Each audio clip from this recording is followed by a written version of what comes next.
Hi friends, 69,000 शिक्षक भर्ती में एक बार फिर से आपका स्वागत है। और general OBC SC third counselling expected final cut off कम होने वाली है। कम गुणांक वालों के लिए बहुत बड़ी खुशखबरी है। थर्ड काउंसलिंग में कम मेरिट वालों का अब चयन होगा। क्यों होगा, इसके पीछे आधार क्या है, सबसे पहले पूरी वीडियो को देखिएगा, फिर उसके बाद किसी तथ्य पर पहुँचते हैं। सबसे पहले मैं आपको बता दूँ कि एक विज्ञप्ति जारी की गई थी जिसमें आप देख सकते हैं 14/12/2020 सुनवाई है इसकी, माननीय न्यायालय में इस केस की सुनवाई है। और ये बेसिक शिक्षा अधिकारी विषय है परिषदीय प्राथमिक विद्यालयों में 69,000 अध्यापक भर्ती में संशोधन के संबंध में माननीय उच्च न्यायालय में योजित अपील संख्या इतने आशुतोष कुमार श्रीवास्तव व अन्य बनाम उत्तर प्रदेश के संबंध में। अब यहाँ पर हुआ क्या, कृपया उपयुक्त विषय दिनांक संदर्भ ग्रहण करने का कष्ट करें जिसके द्वारा परिषदीय प्राथमिक विद्यालयों में 69,000 रिक्त पदों के सापेक्ष अभ्यर्थी के चयन नियुक्ति प्रक्रिया में अभिलेखों में विसंगति के संबंध में दिशा निर्देश प्रदान किए गए हैं। अब क्या लिखा हुआ है कि परिषदीय प्राथमिक विद्यालयों में 69,000 सहायक अध्यापक भर्ती प्रक्रिया में संशोधन के संबंध में माननीय उच्च न्यायालय में योजित विशेष अपील इतने परीक्षा की गई है। इसमें लिखा हुआ है how many candidates are covered with the government order issued by the state government allowing the rectify their mistakes and how many candidates are not covered by the government order and have not disallowed the rectify their mistakes. कितने अभ्यर्थी तो ऐसे हैं जो जिनके प्रपत्रों में गलती हुई है और कितने ऐसे हैं जिनके प्रपत्रों में गलती नहीं हुई है। इसका जो प्रकरण दिनांक है वो 14 तारीख को सुनवाई है माननीय उच्च न्यायालय में, और सुनवाई हेतु सूचीबद्ध कर दिया गया है। उक्त दिनांक के संबंध में आपको निर्देश किया जाता है कि वांछित सूचना संलग्न निर्धारित प्रारूप में दिनांक 10/12/2020 को अनिवार्य रूप से परिषदीय कार्यालय में ईमेल इस पर हार्ड कॉपी एक्सेल सीट पर उपलब्ध कराना निश्चित करें। अब हुआ क्या, आप जानते हैं कि जो संयुक्त सचिव हैं विजय शंकर मिश्रा हैं, और ये अलग अलग उस पर अब क्या हुआ, यहीं से तथ्य बात होती है कि जिनको पहले गवर्नमेंट ने जीओ में मना किया था, हम संशोधन नहीं देंगे, गवर्नमेंट बाद में संशोधन करा रही है, तो इससे कम से कम भी 4 से 5,000 अभ्यर्थियों का नुकसान हो गया जो थर्ड काउंसलिंग में थे, क्योंकि गवर्नमेंट ने पहले तो साफ साफ मना कर दिया। अब क्या हुआ कि जब गवर्नमेंट ने मना कर दिया तो जिन अभ्यर्थियों ने ज़्यादा गुणांक भरे थे उनके लिस्ट में नंबर आ गए, और बाद में फिर उनके नंबरों को गवर्नमेंट सही कर रही है कि ठीक है तुम अपने नंबरों को सही से भर लो। इससे क्या नुकसान हुआ, इससे उन छात्रों को नुकसान हो गया जिन छात्रों का नंबर आना था लेकिन नहीं आया। क्यों? क्योंकि कुछ लोगों ने फेक नंबर भरे और बाद में लिस्ट में जगह बना ली। अब इस पर भी सुनवाई होनी है कि जिन अभ्यर्थियों का नुकसान हुआ है, ऐसे तो फिर आगे आने वाली भर्तियों में क्या होगा कि कोई भी अभ्यर्थी अपने नंबर ज़्यादा भरेगा, चयन सूची में आएगा, बाद में नंबरों को संशोधित करेगा और लिस्ट में अपना स्कूल आवंटित हो जाएगा उसको, तो इससे इस चीज़ को बल मिलेगा। दूसरा, 4 से 5,000 अभ्यर्थी जिनके जो नंबर नहीं ला पाई, क्योंकि संयुक्त सचिव ने भी बयान दिया था, जियो में भी लिखा हुआ है किसी प्रकार के संशोधन का मौका नहीं दिया जाएगा, इससे थर्ड काउंसलिंग को नुकसान हो गया। उधर चैनल के माध्यम से भी, अभिमान एकेडमी के माध्यम से और अन्य जो हमारी बीएड लीगल टीम है और उनकी तरफ से भी 22,000 सीटों को जुड़वाने के लिए कुछ आधार तथ्यों को बनाकर पेश किया जा रहा है, और इन तथ्यों पर अब 22,000 सीटों के ऊपर केस किया जाएगा। कुछ ज़्यादा सब चीज़ें तो मैं आपको नहीं दिखा पाऊंगा क्योंकि ये कुछ पर्सनल चीज़ें हैं, लेकिन कुछ तथ्य ऐसे हैं जिनका ग्राउंड बनता है 22,000 सीटों को जुड़वाने का।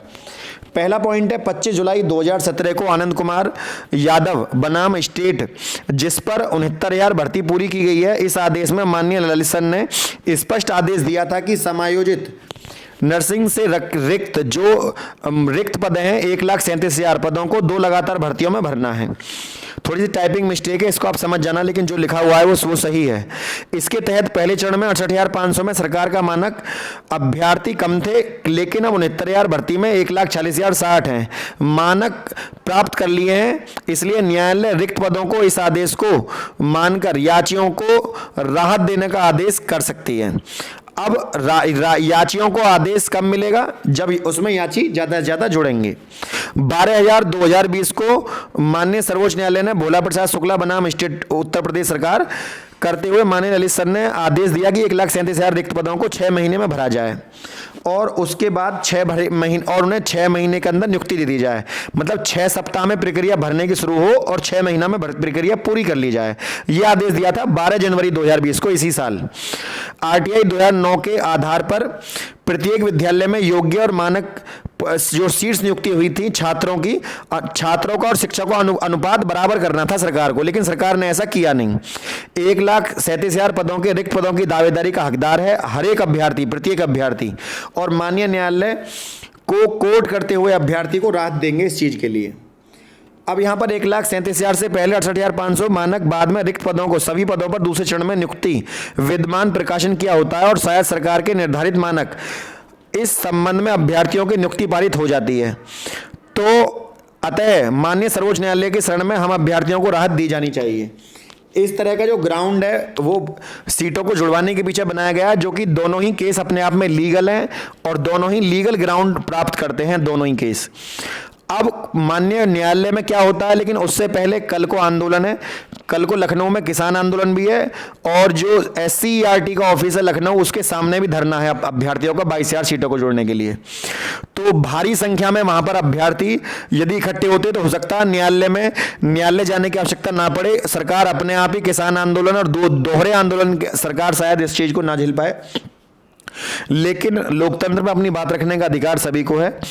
तो जो अभ्यर्थी, हम किसान आंदोलन एक अपनी जगह है लेकिन रोजगार अपनी जगह है, तो रोजगार को ऊपर रखते हुए जो भी अभ्यर्थी वहां जाना चाहें उनका मोस्ट वेलकम है। और जो भी अभ्यर्थी हमसे जुड़े हुए हैं वो वहां आए, एक बार कॉल कर लें, हम आपको वहीं मिलेंगे। तो किसी भी माध्यम से कुछ भी चीजें यदि आपको पूछनी है तो आप चैनल के माध्यम से कमेंट बॉक्स में ही पूछ सकते हैं। SCERT के सामने धरना है, ठीक है।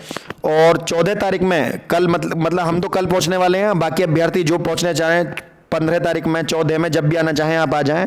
अनवरत धरना चलेगा अनशन पे लगातार जब तक सफलता नहीं मिल जाती, उधर कोर्ट में और उधर SCERT के बाहर दोहरी तरीके से।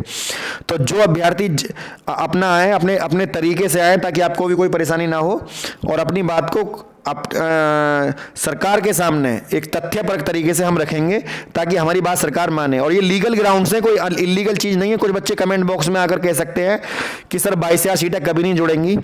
यदि एक अभ्यर्थी जो खुद भर्ती का हिस्सा है, यदि वही ऐसी बात करेगा तो सीटें कहां से जुड़ेंगी। हम इस भर्ती के ऊपर केस कर रहे हैं और आप इसके लीगल ग्राउंड्स को ही चैलेंज कर रहे हैं यहीं पर कमेंट बॉक्स में। तो कितनी बुरी बात है ये। आपको हर अभ्यर्थी का सपोर्ट करना चाहिए, इमोशनली भी, और जैसे आप कर सकते हैं हर तरीके से।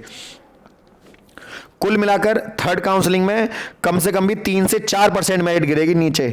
यदि 22,000 सीटें 22,000 सीटें जुड़ जाती हैं तो मेरिट जो गिरेगी, जनरल की मेरिट 63 तक पहुंच जाएगी, OBC की मेरिट 62 तक और SC के तो 56 प्लस वालों का सिलेक्शन हो जाएगा, क्योंकि उसके नीचे फिर भारी भीड़ है। बाकी अभ्यर्थी बचेंगे ही कितने, आप बताइए मुझे। 70 में 22 और हो गए 92, लगभग आपके 50,000 बच्चे और बचेंगे। वो नीचे बहुत ज्यादा जो कम अंक से पास हुए हैं वही अभ्यर्थी बचेंगे। बाकी जो मेधावी छात्र हैं, धरना तो इस बात के लिए है कि 60-65 जो 51,112 जगह हैं उनको आप नई भर्ती ना निकालकर जो भी बच्चे क्वालिफाई हैं इनमें से ही आप लिस्ट बनाइए और आप उनसे बजाय नई भर्ती से धन कमाने के आप इन बच्चों से ही काउंसलिंग फीस ले लीजिए 1,000 रुपए। और इसमें से ही क्योंकि परीक्षा पास आप 2 साल तक 60-65 के लिए लड़े, जब योग्य अभ्यर्थी हैं तो नई भर्ती निकालने का क्या मतलब। और नई भर्ती निकालनी है तो नए अभ्यर्थियों के लिए निकालिए। क्यों? क्योंकि प्रदेश में 2,40,000 पद खाली पड़े हैं। 2,40,000 में से यदि आपने ये 70,000 वैकेंसी और भर दी तब भी आपके पास 1.5 लाख प्लस वैकेंसी खाली पड़ी है, तो आप 1.5 लाख पर भर्ती करिए ना। नहीं, इन 60% वाले अभ्यर्थियों को नई भर्ती में क्यों खींचा जा रहा है? क्योंकि या तो आप ये कहते हैं कि योग्य नहीं है, और अब जब आपने 2 साल तक लड़े योग्य हैं तो इनको नौकरी क्यों नहीं है। तो बड़ी ही सिंपल चीजें हैं। अगर किसी को ये चीजें समझ में आ रही हो तो सपोर्ट करें आंदोलन को ज्यादा से ज्यादा। और सभी यूट्यूबर से मेरा आग्रह है कि हर तरीके से आपने इस आवाज को उठाया 22,000 सीटों को जोड़ने के लिए। शुरुआत चाहे हमने करी हो, मैंने करी हो, चाहे आपने की हो, और किसी ने भी शुरुआत करी हो, लेकिन सीटों को जोड़ने के लिए जो यूट्यूबर्स इसकी आवाज उठा रहे हैं उनका अभिमान एकेडमी के माध्यम से तहे दिल से स्वागत है, क्योंकि उन्होंने मेरी बात को सपोर्ट किया है। और मैं ये नहीं कहता कि मेरी बात है, ये हर उस अभ्यर्थी की बात है जो आपका यूट्यूब चैनल देखता है, क्योंकि अभ्यर्थी किसी किसी के पर्सनल जायदाद नहीं है, अभ्यर्थी अभ्यर्थी हैं, हमें उनकी हेल्प करनी चाहिए। यही एक सोशल मीडिया का यही काम होता है कि वो जो अभ्यर्थी नौकरी रोजगार के लिए भटक रहे हैं उनको उनका न्याय दिया जाए, जिसके पीछे लीगल ग्राउंड्स भी लीगल ग्राउंड्स है इसके पीछे।